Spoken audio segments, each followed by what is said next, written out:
Kumusta mga amigo, mga amiga? Kumbati lang ta sa atong mga live. Kaya nga ni mga nang kinabuhi. Kumbati ta kay mga small vloggers, small content creators.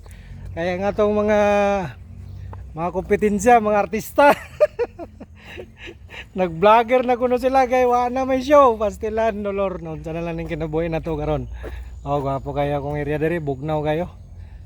Pabuyagan ta diri kay na ako na kuan diri buyag-buyag. Orya buyag.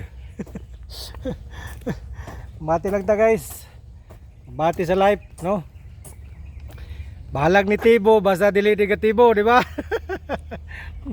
Maora kini sekreto sa live. Di kita magnegatibo, bahala pag unsa ang mga problema nga mga bot ya. Kini mga Pilipino, basta na problema, katawan na ng problema. Nauso ra man lang hikog-hikog sa mga abot sa mga laing kwan. Nakwanta ba na tawag na? Na-influensyahan ba? Sa una, wa pa yung mga tagalaing kalibutan. Laing naso dire sa to, awaman. Hubug-hubugan naman na sa mga Pilipino ang mga problema. Oh, labi na karon no, di kita magkuhan kay mga nanapoy kaming kuno nga bagyo pod pastilan. Namandam lang ta mga ikson. Ana man na. Mas may maginang preparado ta. So, amping mo guys, amping. Ngara nang kinabuhi guys, amping. Mayong adlaw.